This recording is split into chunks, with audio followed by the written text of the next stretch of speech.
Episode 205 of the Outdoor Biz Podcast with Barry and Cathy Beck, brought to you by Fiverr. When I'm looking for a new logo, graphic design help, or a social media scheduler, I go straight to Fiverr. They have a variety of options and services available and never disappoint. Go to theoutdoorbizpodcast.com/Fiverr and get inspired to do more with some of the best work delivered by the Fiverr pros. That's theoutdoorbizpodcast.com/Fiverr. Fiverr is Fiverr. Get it today. I believe achieving success in the outdoor biz is dependent upon embracing the outdoor lifestyle and learning from outdoor leaders that came before you. If you agree, then listen up for tips, advice, and hacks about growing or starting your career in the outdoor biz. My name is Rick Sayes. Welcome to the Outdoor Biz Podcast. So I've been hearing from retailers, brands, outfitters, and others that one of the challenges they face these days is engaging with new and existing customers. You post on all the socials, publish articles, blogs, videos in order to grab attention, and the response is, maybe not, let's just say not what you hoped. Today, a better option is a podcast, and you might think you don't have the time or the budget or the talent to produce one, but I think you do, and I'll show you how. A podcast will give you broader reach to an unlimited amount of customers and a clear opportunity to meaningfully impact a huge number of people.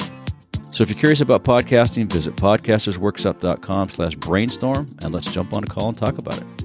Barry and Cathy Beck have hosted some of the best fly fishing photos and adventures you'll find. They've traveled and fished all over the world and produced stunning images of it all. Please join me in welcoming Barry and Cathy Beck.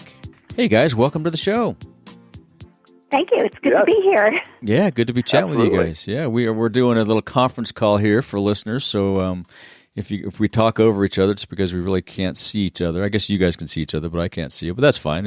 We're just chatting. So let's start off with how you got introduced to the outdoors. Barry, you want to tell us how that happened? Oh, I sort of grew up in it. My parents had a tackle shop, so gotcha.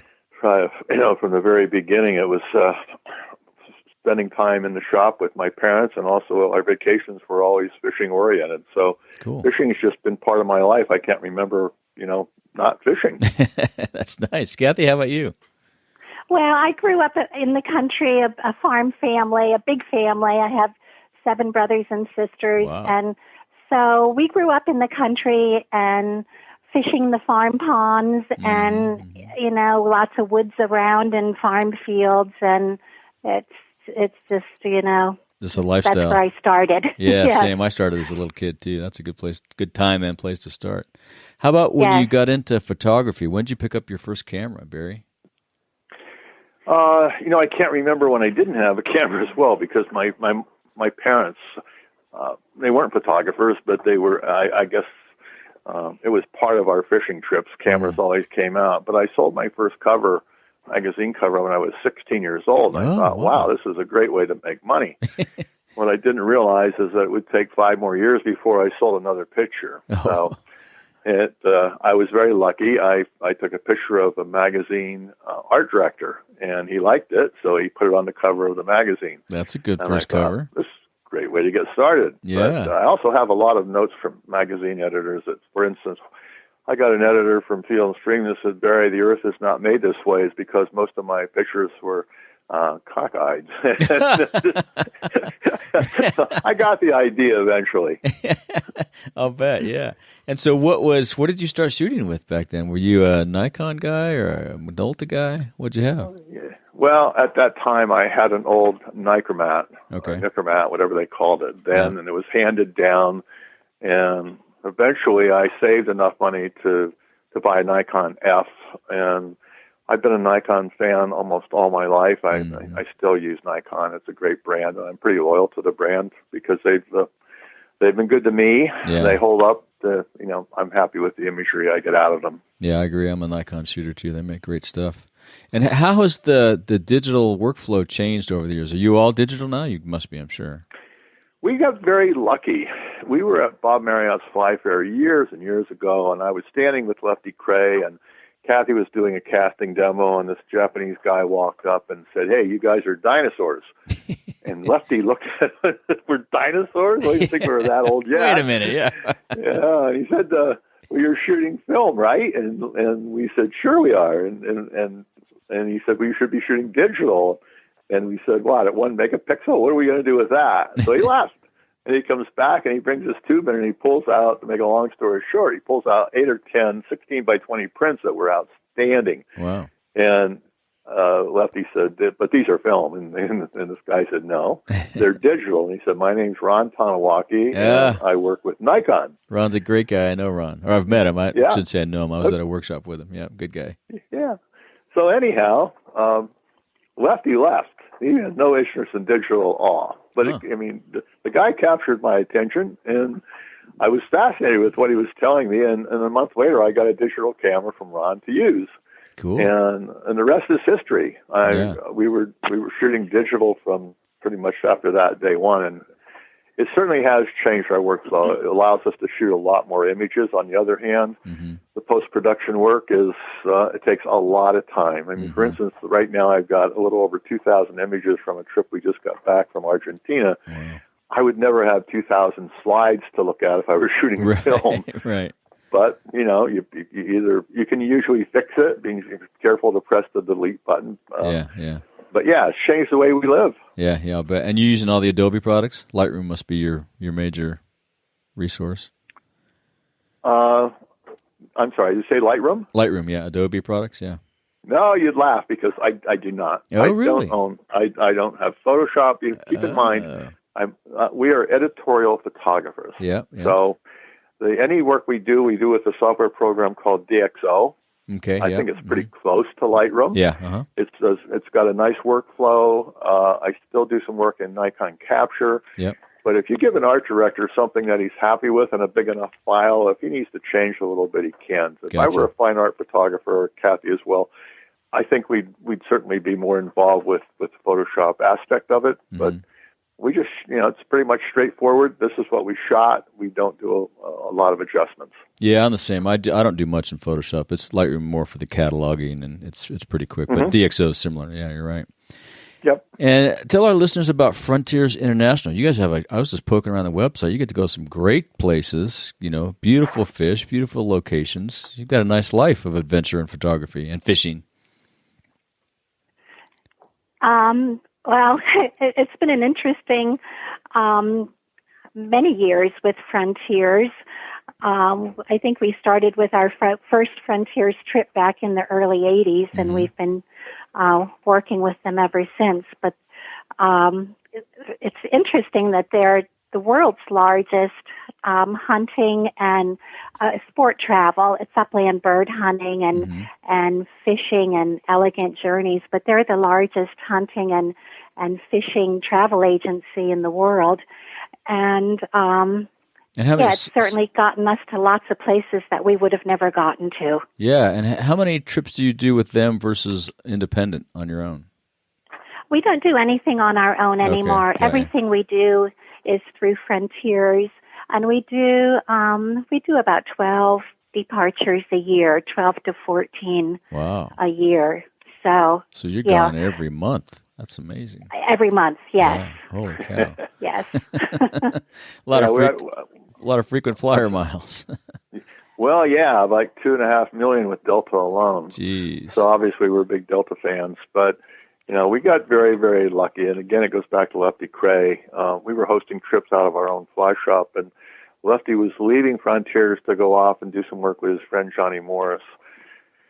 And he called us on the phone and said, God, you guys would be just great for Frontiers. You're a couple, you have the female aspect side of it. And so we called them, and we went down and met the family. And, to this day, it's still a family-oriented business, and they're just super people. And it's a relationship that was probably one of the best things that's happened to us in our lives. It's just worked. It clicked. And to this day, we're very blessed to be affiliated with Frontiers. Yeah, those are special. And you do guiding, and do you do any photo instruction along with that? I'm sorry? Do you do any photo instruction as well, photo workshops along with the guiding? Well, I've done a few, and I enjoy them, but most of our hosted trips, it's mostly fly fishing, although we do every other year. We do an Africa photo safari, most of it to East Africa for the migration. And that is totally, photography. So it's a lot of fun to be with people who I mean, we've had people show up with a new camera in a box, and they haven't even taken it out and put the batteries in or charged it up yet. Wow. To having somebody with all the right gear, but it's just fun to see the enthusiasm, and obviously you're doing a lot of teaching. Yeah. Stuff like that. Yeah. And even on the fishing trips, we occasionally get a serious photographer who enjoys it, and we just leave the fishing aside for a little bit and just work on wildlife photography or whatever they want. Cool. It's my passion as well as fishing. So yeah. I'm always happy when somebody has some questions. Very fun. That's great. And of all the places you've been, do you have any in particular that stand out as favorites or a favorite? I think that's kind of changed over the years. I mean, there were years when we would have both said Las Rocas, Venezuela. We just love that place. Of course, we can't go to Las Rocas anymore, or Boca Pila for many, many years. Boca Pila was a little fly fishing lodge down on the Yucatan Peninsula in Mexico, and we just loved that place too, but that eventually sold. So over the years, since then, we've kind of honed in on trout fishing.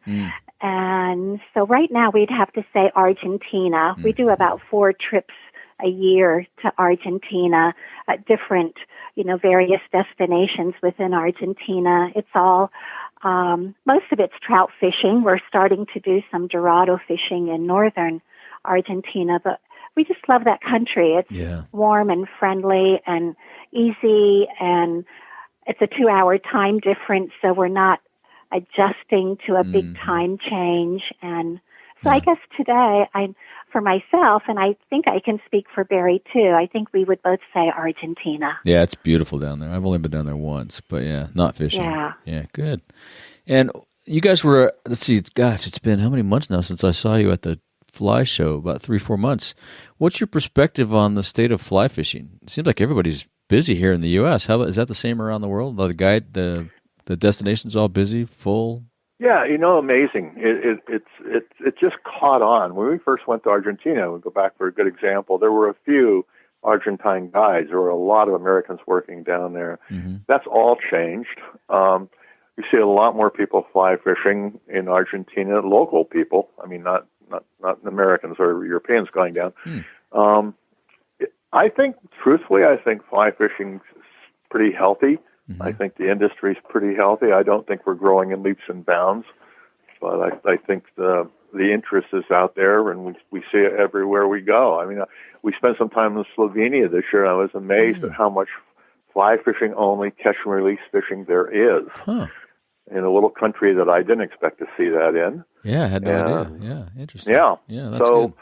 Yeah. And I know that worldwide, I know that because we work for Farbank, which that's Rio, Reddington, and Sage, that our business offshore has been it's very good. I mean, I know that Rio's been growing in leaps and bounds worldwide. And so if it wasn't healthy out there, we wouldn't see that. Yeah, that's right. Yeah, Mark Bale was on the podcast a few weeks ago, and he was talking about how busy they are in all aspects of all the brands that they do. Yeah, it's good to see. Well, Bale would know more than anybody. He's probably a name that most anglers would not recognize, but he had a huge influence in the fly fishing business for a lot of years. A long time, yeah.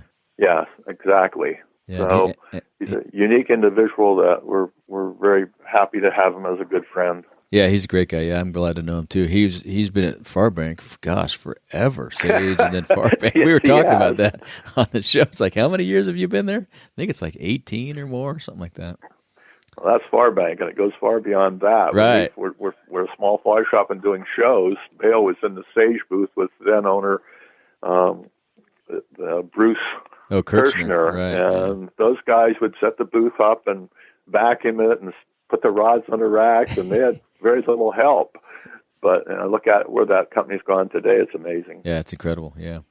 And so we were talking earlier about your 2020 calendar. You have trips every month. Anything in particular you're looking forward to? Argentina. It's always fun to go back to places that you are familiar and you have a history with, because taking clients that are new or guests that are new, we know what to expect, and so we know what to do and make sure that they have a good trip. But, going to new places, like we just did the Dorado cruiser in northern Argentina for Dorado. It's just nice to have, something new and fresh, and it was pretty exciting to see our guests catching Dorado. That's an exciting fish to catch on a fly rod or spinning rod if you choose. But, yeah, I don't know. We like to mix it up just to keep it fresh. Sure, yeah, that's cool, yeah. Kathy, you have any spots you're looking forward to? Is it Argentina again? Oh, well, I'm looking forward to all of it, but especially we're going back in late April to Turner Flats in Belize, and we haven't been down to Craig and Karen's for many years. So they were with us on African Safari a couple of years ago. So we're looking forward to getting back to Turnus and spending some time there. Over the last few years, we've gone regularly to Spain and Ireland, and they're still kind of new to us. I mean, I think we've been doing that trip for maybe 6 or 7 years. Wow. But as long as nothing happens with coronavirus, we'll be looking forward to getting back there in the fall. Yeah. My family's from Spain. I saw that on your website this morning. I thought, wow, I had no idea. I got to get back there and get on that trip. That sounds fun. Yeah. Yeah, it's food. A great trip. The Pyrenees are beautiful in the fall. I'll bet. Yeah. So when you're on these trips, do you get to actually fish much? You're guiding and instructing and all that. How much? 5 minutes? Is it? Maybe none. Well, as an angler, you never get to fish enough. Yeah, it's true. But to be honest, when I am teaching a photography class, I tell people that you have to make a choice. You can fish or you can shoot. You're right. It's one or the other. You don't get a jumping tarpon. You don't get a jumping trout. Yep. You don't get these kind of shots if you got a fly rod in your hand. So you do have to make a choice. And in our case, many times we love to be shooting, or if we have a guest that needs help, Cathy does a lot of casting instruction. If we have a guide that gets sick and we don't have a replacement guide, there's been times when I've had to obviously spend a day guiding, and that's fine. Yeah, right. We do whatever it takes, sure. But no, you never, none of us ever get to fish enough, I don't think. I think you're right. That's what it's about. I think you're right. And I just got a brand new Nikon D70 one time, and I was up at Mammoth, my place in Mammoth. I went out to this little stream and fishing, and I think everybody only does this once. I had the camera around my neck fishing and hooked a fish and stepped one step closer to land the fish, slipped, fell in, filled my waders, dunked the camera, and after that you realize that's not going to work. I'm either fishing or I'm taking pictures. I'm not doing both. You're exactly right. As we get close to wrapping up here, do you have any suggestions or advice for folks who want to get into the fly fishing business or guiding? My first advice is don't quit your day job. and Cathy always frowns when I say that. We do hear that question a lot, especially at our industry show. Yeah. We'll get a young photographer that comes in and says, how do you do this? How do you make a living at this? Or a guide who wants to work for to move on into the industry. Right.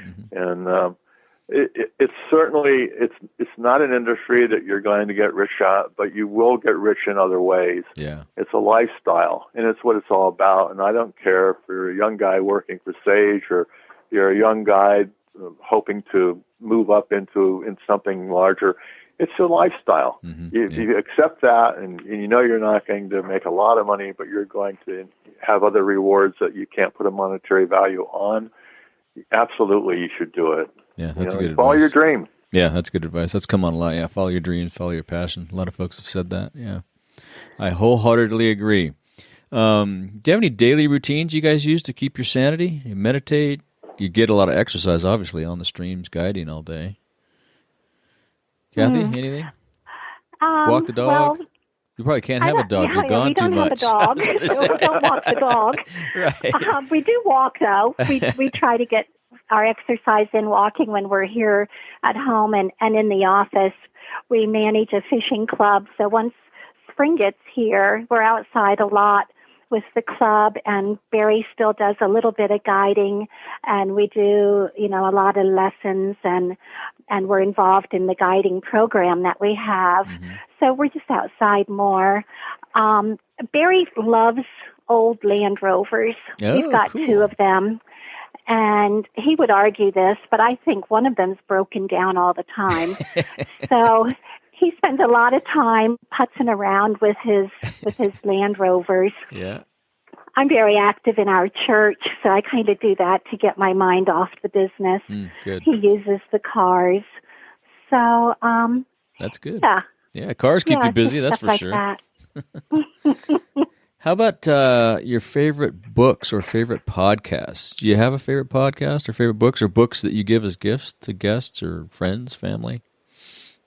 Well, our library, we've got a lot. We've been collecting books for fly fishing for more than 40 years. Wow, you guys must have some great classics. We've got quite a lot. But what we really like doing over the last couple of decades, if I can use that word, is, African books. So when we find ourselves in a bookstore, we kind of migrate to the African section more than anything else. Mm-hmm. Barry's favorite author, fly fishing wise, is John Gierach. Oh, yeah, and of course, everybody loves John. As far as podcasts go, there are 2 guys that I just love to listen to. And that's Tim Flagler when he does fly tying videos. Okay. He's just got such and Tom Rosenbauer from Orvis. I just think they're both so engaging and interesting to listen to, and they've got important stuff to say, and I think both of them really want to help their listeners become better at fly tying or fishing or, whatever the subject is. Yeah, I've heard Tom's show. I have to look for Tim. I haven't heard anything from him, but I'll look him up and start listening. Yes, he's a really, really interesting guy. Those are good, yeah. Do you give books as gifts, or do you give holidays and stuff? Yeah, we do, absolutely. And as Cathy said, anything by Gierach, I think it's just fun reading. Yeah, the guy's got a fantastic sense of humor. Yeah, he's been there, done that, and if you ever meet him, what you see is what you get. That's what I like about it. He lacks something called ego, and I really appreciate that. And I always felt that about Lefty Kreh. So if we have an opportunity and we have a new friend coming up into the sport, obviously in Cathy's case, she'll give them one of her books on instruction. But sure. If it's just somebody who I think enjoys reading, it's usually one of Lefty's, more on the instruction, but definitely Gierach. Yeah, I think he's just the best. He is. He's a classic. Yeah, I've read a bunch of his stuff. Yeah, that's awesome. How about a favorite piece of outdoor gear under $100? Something that you might have with you on the river every day, or I don't know. Flies. Flies, yeah, that's a good one. I didn't even think of that. That's a great one. I'm not even going to put a number. We've got a room full of flies. Oh my God, you guys must have millions of flies. And we still buy flies. Tie flies, buy flies. We still think we need more. And you never have the right one, right? It's always this one. I got to switch it up. Yeah. That's a really good one. On my side of it, and I'm really squeaking because the price of fly lines has grown and grown and grown. Yeah. It surprises me. And yet, if I had $100, how about could I go $99.95? Oh, yeah, totally. Yep. I'd buy a real outbound short. It has changed the way I cast. It has helped our guests and our students and people that we travel with to get that extra 5 or 10 feet of line. Cool. I think it's one of the best lines I've ever had to reach fish that I normally can't reach. It just, not because Rio makes it or because I represent Rio. Mm-hmm. It just has been a revelation to me. I grew up fishing a lot on the Delaware River back in the East here, and those darn fish would always be 5 feet more than I could cast. Yeah. And the outbound, which is like a mini shooting head, it allows that extra 5 or 10 feet to let me achieve that, and I can now reach some fish that sometimes I couldn't in the past. But I've watched people cast it, and it sails. It just, if you get it aerialized with any kind of power at all, off it goes. Yeah. And it opens up eyes to anglers that have struggle to get that extra 5 or 10 feet, and it does it. So I'm gonna squeak that in. All right, sneak that in. That's good. That's still perfect. Under 100. That's it. Yep, that's it. It could even be over a little bit. But yeah, I'm gonna have to go look for that. I might need one of those. That sounds like a great tool. Yeah, that's good. As we finish up, is there anything you'd like to say to our listeners or ask of our listeners? For me, I just like to say thank you. Thank you for fishing and taking fishing trips, buying magazines, reading our stories, buying flies, and just for getting out there and fly fishing and enjoying the sport that we love. It's a great community. Yeah, and from my side of it, I always my PowerPoints are always end up on the same note, that this is about having fun. And we need to remember that that's what it's about. It's not about necessarily the numbers or the size of the fish, or it's about, to me, it's the experience of being out there. Yeah, perfect. And certainly I think we all have the responsibility to pass this on. I still haven't found the secret remedy or code or formula what it takes to get more kids involved. But I think we need to work harder to do that, because we don't see the youth involvement that we used to see. I grew up with parents that fished, so I went fishing. Yeah, right. And today, parents are busy and kids are busy, and unfortunately, some of the games that they play on PlayStations and things like that occupy that time when they could be outside. So if you're a parent and you're involved in fly fishing, get your kids fishing. That's good. Yeah, I see. It's one of the good things about living here in Bishop is we do see during fishing season a lot of families out there, dads with their kids and stuff, which is cool to see. But yeah, I think you're right. More kids need to get out there. Where can people find you if they want to follow up? Just go to your website to see all the stuff you're up to. We'll link to that. Website is good. Yep. BarryandCathyBeck.com. You can follow us on Instagram, BC Beck Photo. Cool. And we have a weekly blog that we do every day. You can find us. Can you find that on the website? And we're easy to find, and we'd love to hear from your listeners. We'll put links to all that stuff in the show notes.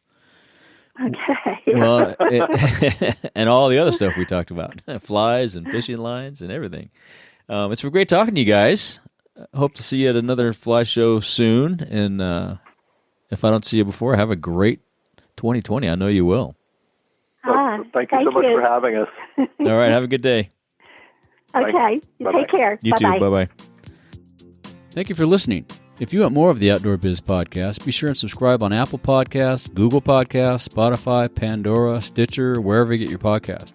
Be sure and go to the OutdoorBizPodcast.com where you find all the episodes, show notes, and much, much more. Have a great week and be sure to get outside.